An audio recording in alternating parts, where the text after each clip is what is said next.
প্রথমে ধন্যবাদ জানাই বাংলাদেশ টেলিভিশনকে নতুন করে এটা শুরু করার জন্যে।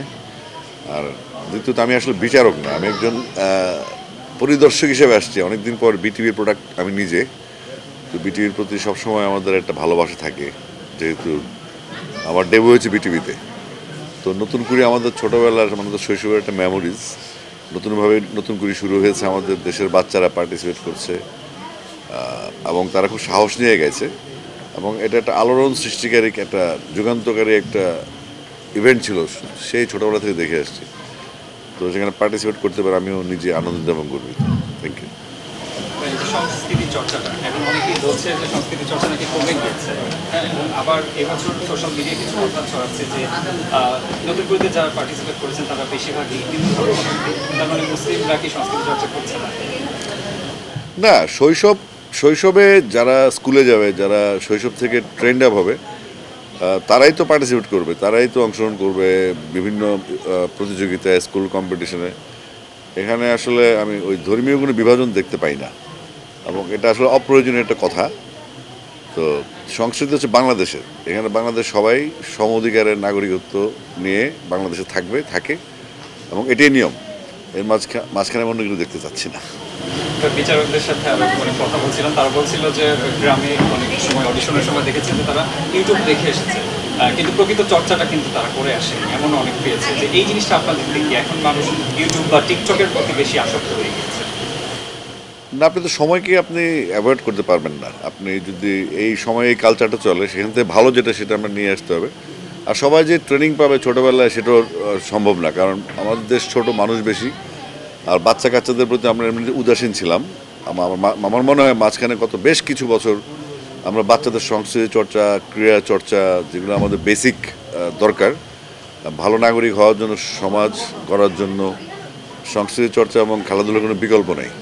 তো নতুন করি ঠিক তেমনই। আর আমি নতুনভাবে কাজ শুরু করছি বিসিবিতে, আমারও এজ গ্রুপ নিয়ে কাজ। তো যেহেতু নতুন করিও এজ গ্রুপেরই কাজ, আর বাচ্চাদের সাথে কাজ করতে আমার সবসময় ভালো লাগে। আমার মনে হয় এই যে আজকে প্রশ্নটা আসলো যে ইউটিউব বা এসব নিয়ে, এগুলোকে ডেভেলপ করা সম্ভব, কিন্তু যে ওরা তো অন্তত কোনো একটা মাধ্যম পেয়েছে, এটাকে অ্যাপ্রিসিয়েট করা উচিত। সামাজিক যোগাযোগ মাধ্যমের ভালো জিনিসগুলো আমরা নিলেই কিন্তু হয়ে যায়, খারাপ থাকবে সব জায়গাতে। আর যেহেতু ওপেন মিডিয়া এখন, সেক্ষেত্রে কিছু কিছু তো আলোচনা সমালোচনা থাকবে, কিন্তু এগুলোর ভূমিকা অনস্বীকার্য। এই যে যারা বলছে যে ইউটিউব থেকে শিখে আসছে, যদি শিখে, যেখান থেকেই শিখুক, ভালোটা শিখলে হলো।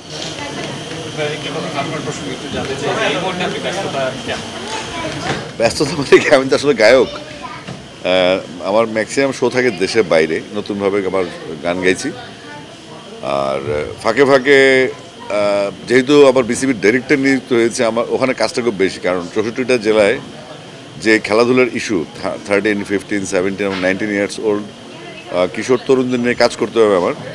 তো এটার কর্মপরিধি অনেক হাই, কারণ আগামী 15-20 বছর যারা খেলবে, সেই পাইপলাইনটা তৈরির মহাদায়িত্ব আমার উপর পড়েছে, যেহেতু আমি এজ গ্রুপের চেয়ারম্যান। তো এটা কোনো গাফিলতি করা যাবে না। আমাদের এই ছোট বাচ্চারা একসময় বাংলাদেশ চালাবে, তো তাদেরকে যেন আমরা গড়তে পারি, তাদের যেন বাংলাদেশকে সার্ভিস দিতে পারে, সেই লক্ষ্যে আমি ঢাকা থেকে, যে ঢাকা কেন্দ্রিক যে অ্যাক্টিভিটিস ছিল, সেখান থেকে বেরোতে চাই। আমার অ্যাক্টিভিটিস থাকবে সারা বাংলাদেশের প্রত্যন্ত জেলাগুলো থেকে, উপজেলাগুলো থেকে, যেন আমাদের প্লেয়ার উঠে আসে এবং তারা ফ্যাট বেবি না হয়ে ফিট বেবি হোক, আমি সেটা চাই। এবং দেশের জন্য শক্তিশালী তরুণ প্রজন্ম দরকার, শক্তিশালী কৈশোর দরকার। তাদের দুরন্ত কৈশোর এবং শক্তিশালী তারুণ্য আমাদের দেশকে এগিয়ে নিয়ে যাবে। ঢাকায় কিন্তু খেলাধুলা চর্চা করার জায়গা খুব কম এবং আরো সংকীর্ণ হয়ে আসছে, এটা নিয়ে আপনার কোনো প্ল্যান আছে?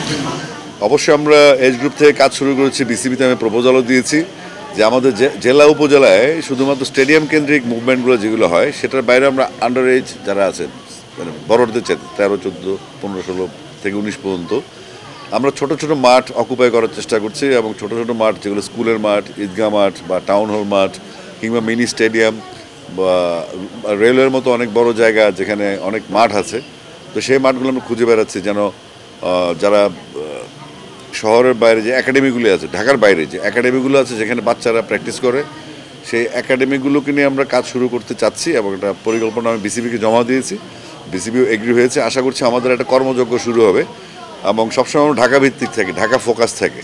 তা আমার টার্গেট হবে যে এই ঢাকা থেকে ইভেন্টগুলো বাইরে নিয়ে যাব, কারণ আমাদের ম্যাক্সিমাম ট্যালেন্টেড প্লেয়াররা বা গায়ক গায়িকা যে কবি সাহিত্যিক যেভাবে খুঁজে নেই কেন সবাই ঢাকার বাইরে থেকে আসে। তো আমরা ফ্যাসিলিটিসটা নিয়ে যদি ঢাকার বাইরে চলে যাই সেক্ষেত্রে বাংলাদেশ আরও বেশি ফলাফল পাবে আমি বিশ্বাস করি।